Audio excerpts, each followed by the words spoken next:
Hey there, Fight here with a quick case study, which I have to say up front is not mine. It was a hot seat at Perry Marshall's Inner Circle, and I'm not going to cover what he covered there. You need to be a part of that inner circle, obviously, but instead I'll show you a couple of other things related to this whole thing, a very important point. So the big summary of the hot seat was, no, not here, this one here. And basically, he says it was one of the best, most fascinating hot seats they've ever done. Everyone was shaking their heads in disbelief. My goodness, this one keeps getting stranger and better with every minute. The business in question, a dry cleaners, and the dry cleaners in question is this one here. And the big summary of the whole story is that the owner of this business wants to get out of the business. She wants to do consulting for other dry cleaners. So they started looking at why she's qualified to do, consulting for other people, and she says, "Look, I've got all these awards here. I've got a wonderful, wonderful machines. They're custom made. I've got a background in fabrics and clothing, and that's why I understand this whole thing better than anybody else. And I actually take care of my customers in the sense of." When someone comes in with a $5,000 dress, once it's cleaned, they still wear a $5,000 dress and not something that's now, a little bit grey, a little bit green, slightly different, but it's no longer a $5,000 dress.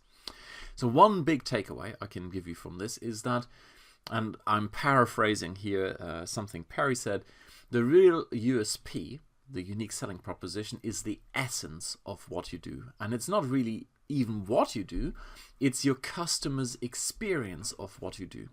And the reason I highlight that is because that is the essence of my particular case study here for you today. So as you can see here, there is all kinds of good stuff. She's got all kinds of awards of excellence. I imagine it's basically, she's a member of some dry cleaning association. They come in, look at the premises and go, "This is awesome." And she's also got on her own website, and this is the key thing, on her own website, 61 reviews, and they are good. Obviously, on your own website, you only put good stuff.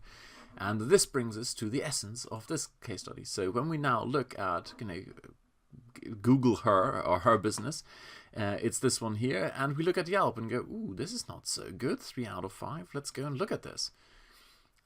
So we look at this, as you can see here, the South Federal Highway, it's the same address, and I look at the details of the reviews. Oh, not very good.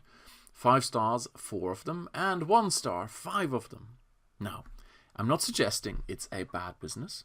All I'm suggesting is, if she really is as good as she says she is, and 61 reviews on her own website suggest she is, then you need to take care of little things like, for example, Yelp. You need to encourage those 61 people who left a positive, glowing review to actually go over to Yelp, because it takes only 5 moaners to immediately leave a very bad initial impression. And that's the key thing. It's like, it doesn't matter how good you really are.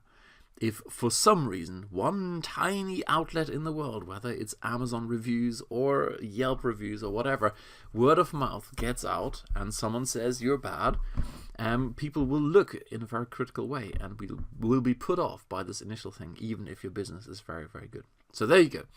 The summary of today's mini case study. It's all about the customer's experience of what you do. That is your USP.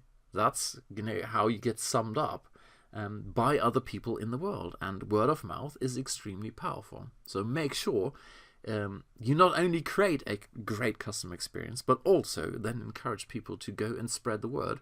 So if you have, for whatever reason, if Yelp attracts those who like to moan and complain, and there will always people who are unhappy with what you've got, you need to make sure you're on top of that and balance it out. Alrighty, cheers, bye.